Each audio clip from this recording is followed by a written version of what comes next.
Одна из самых негативных черт тревоги в том, что она парализует весь наш разум. Она сидит в центре нашего разума и отказывается пропускать что-либо еще. И хотя тревога причиняет нам огромную боль, она не дает возможности подвергнуть сомнению, проанализировать и исследовать тревожащую нас ситуацию, чтобы как-то ее изменить.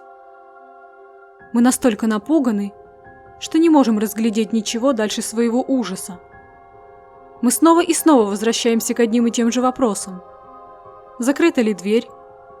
Выключили ли мы все электроприборы? Не подверглась ли наша учетная запись в социальных сетях атаке? Беспокойство преобладает над любой другой формой умственной деятельности и исключает ее.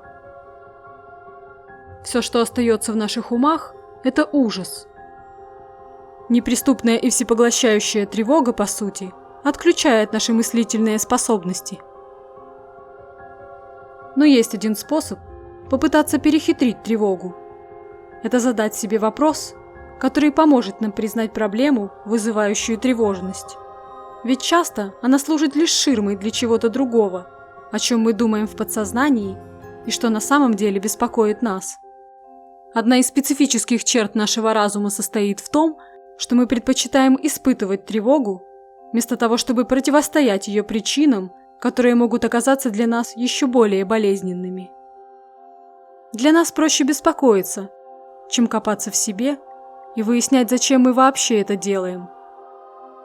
Мы можем беспокоиться о том, приедем ли в аэропорт вовремя, вместо того, чтобы отогнать от себя более серьезные мысли, как, например, а нужен ли нам вообще этот отпуск, или любит ли нас по-прежнему наш супруг.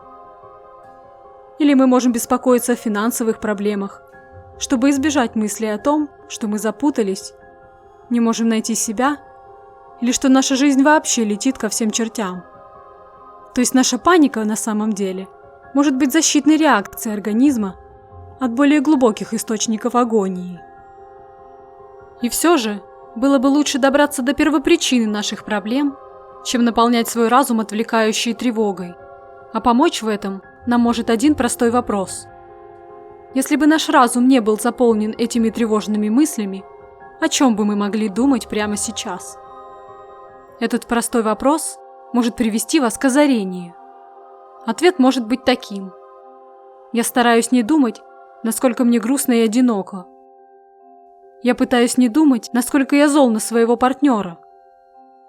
Я пытаюсь не думать, насколько я несчастный. Вот это и будет настоящей причиной наших проблем. И на эту причину нам и нужно обратить свое внимание. Нам нужно позволить разуму обработать эту информацию, вместо того, чтобы блокировать ее с помощью тревоги.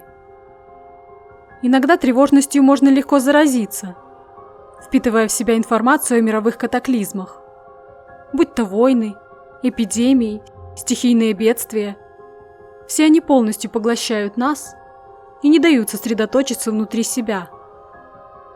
Потому нужно помнить, что если уж мы хотим страдать, а страдать нам придется довольно часто, то лучше всего убедиться, что для этого у нас есть действительно важный повод. В иных ситуациях нам следует заменить нашу тревогу на что-то действительно важное для нас. А для того, чтобы выяснить, что же это, задайте себе вопрос. Если бы наш разум не был заполнен этими тревожными мыслями, о чем бы мы могли думать прямо сейчас?